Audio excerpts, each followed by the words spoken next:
there everyone, welcome back. How was your week? Eventful, I'm sure. Mine wasn't personally eventful, but okay, let's face it, here in America right now things are weird. The economy is in free fall. Whee! Less fun than it sounds. But in a way, that's what this channel is here for. Again, this is your brain break. Let's take a step away just for a few minutes to refresh the brain, focus on something else for a little bit, and then come back. So break, commencing now. I've done one of these types of videos before, and I'll probably do more. There are many famous authors and books, movies, etc. that I have never gotten around to experiencing. In particular, in like the last 20-some years, Jane Austen has enjoyed a renaissance, a reprise. Let's be fancy. There are book clubs and spin-offs and movie adaptions and How Are You, Mr. Wilson? For that reference, kids, ask your parents. Okay, ask your grandparents. And I really haven't thought all that much about that until it occurred to me recently that I don't actually remember if I've ever read one of her books. It's so weird. Okay, I've seen that one film adaptation of Sense and Sensibility, and I've seen the BBC adaptation from the 90s of Pride and Prejudice, you know, that famous one. But I think that's about it. I honestly do not remember if I have ever read Pride and Prejudice, and I know I haven't read any of her others. So maybe I should have started with Pride and Prejudice, but I thought it would be better to start with one that I know I haven't read.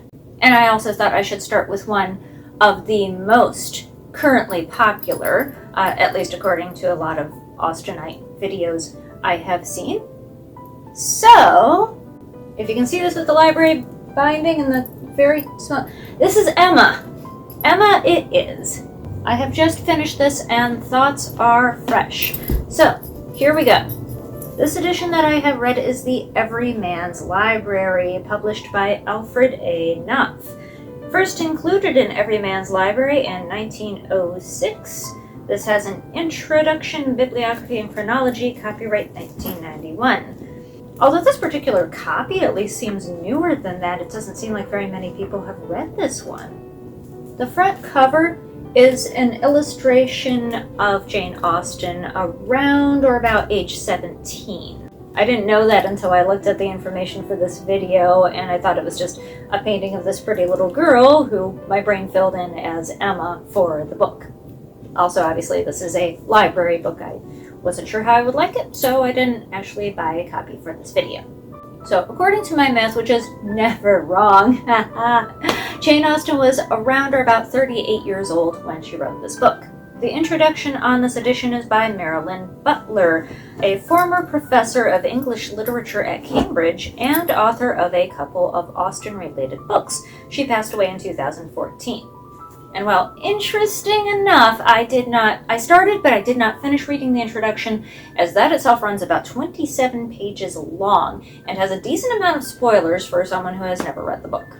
The description on the front flap frames this as the most perfect of Jane Austen's perfect novels, and the hyperbole continues in describing Austen as having a comic imagination so deft and beautifully fluent that she could probe the deepest human ironies while sitting before us a dazzling gallery of characters. This is a pretty big build-up, but one cannot deny that it is intriguing. Okay, so this took me a while to read because the novel clocks in, at least this edition, at about 495 pages. So if I were to read that plus the intro, that would take even longer, wouldn't it? Okay, now I'm not going to go too much into the plot. You can read it yourself or, look pretty much anywhere and find the plot. If you've read it yourself, you're probably more interested in my thoughts. Maybe you are. I would hope you are if you're watching this video. Anyway. So the novel starts in presenting Emma to us as a character and giving us some of her background, including the recent marriages of her governess and the situations of her sister and her father. There is a lot of information right off the bat in the first few pages, and I was a little concerned as to whether I was going to be able to catch up. I do feel that it might have been better if I had read a different edition. The pages are a little bit crowded. A wider page, you see, You see what I mean? A wider page with the same amount of words would have more white space, and my eyes would have a rest, and that would have been appreciated because I was trying to process who all these characters were and who they were in relation to each other, and will I be able to remember all this? However, happily, it did not take too long to become acclimated to the story, especially once the dialogue kicked in. I always feel it's better, for me personally at least, to understand the story by having the characters relate it themselves. At least in a book situation. I mean, obviously, different ways of telling stories, and a live storyteller telling it on their own is a different thing. Now, in the book, Emma has a friend named Harriet, whose social situation is uncertain. Emma is decently well born, and she is convinced that Harriet deserves to be up there, at least near her own social standing. It was early 1800s England, and these things really mattered.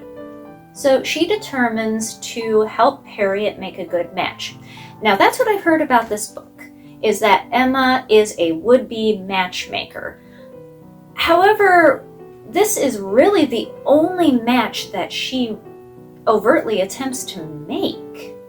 And given the length of the novel, that attempt falls through fairly quickly. It's about a third of the way through. Also, somehow, the relationship between Emma and Harriet kept making me think of Becky Sharp and Amelia Sedley from Vanity Fair, even though Emma isn't really Becky at all, because she's really sincere in her attempts to help her friend, and Harriet isn't really Amelia, but the dynamic is still there in its way, because you've got the more dominant female character who is more socially adept, and the other female character who is weaker and just doesn't have a great strength of character. And now I'm thinking I'm going to have to do a Vanity Fair video because I really love that novel, and I really love Amelia, even for all her silliness. Anyway, thanks to my reading part of the introduction, which had spoilers, I found out who was going to end up with who. So I knew that Emma was going to go with George Knightley at the end. So I was a little perturbed in the novel to find out that he was 37 or 38 years of age to her 21. And I know, this is early 1800s England, this kind of thing happened all the time, older men, younger women, I understand that. But the thing that really made me feel squidgy was the fact that he was their neighbor for forever. And he watched her grow up. He was there from when she was a baby. So, he's really more of an uncle? Like a surrogate uncle? And he's gonna marry her? It just makes me feel squidgy, as I said. Again, I'm not overly familiar with Austen properties. I will say that the characters seem very of novels of that time and through the film adaptations that I've seen. As to those characters, I particularly enjoyed the characters of the well-meaning, overly talkative, less than self-aware Miss Bates. I know someone who has somewhat of that same quality, and I love them so, and I really love that the other characters loved her, in spite of or perhaps because of those qualities.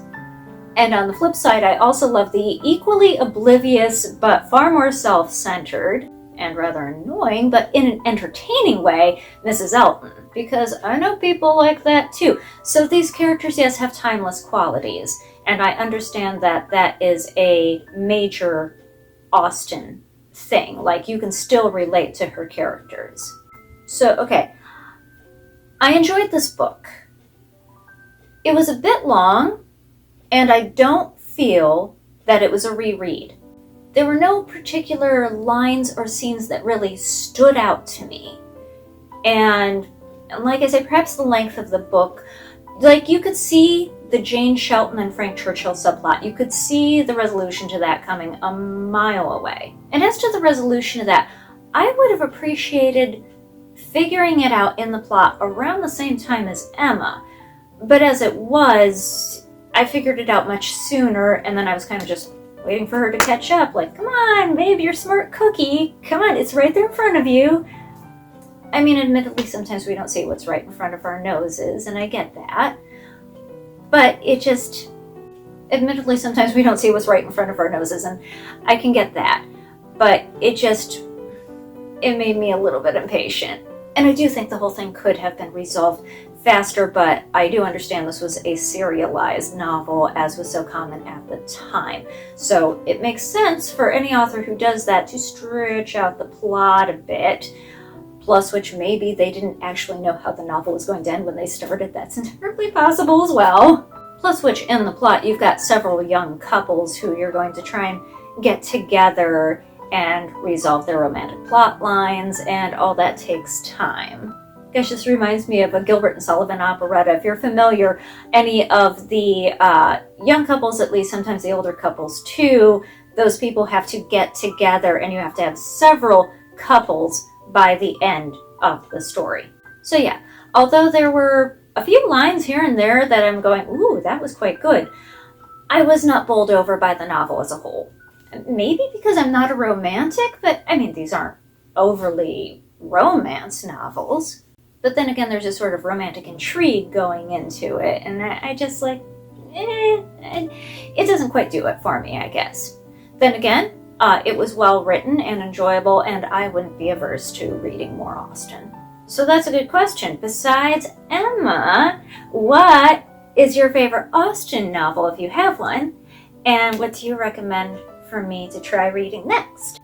But yeah, I thought this was a fun little dive into something for me different, and seeing what everyone's talking about, what all the fuss is about. So it was very cool to try. If you have any Austen novels that you recommend besides this one, or just any novels in general, there's a lot out there I haven't read. Put them down in the comments below and let's discuss it. So that's about it. I will see you next week. Let's weather everything together. I hope this has been a good break for you. Get back out there. You can do this. I believe in you. Until next time, watch more movies, read more books, and take care of yourselves and each other. And I'll be here for you next time. Bye now.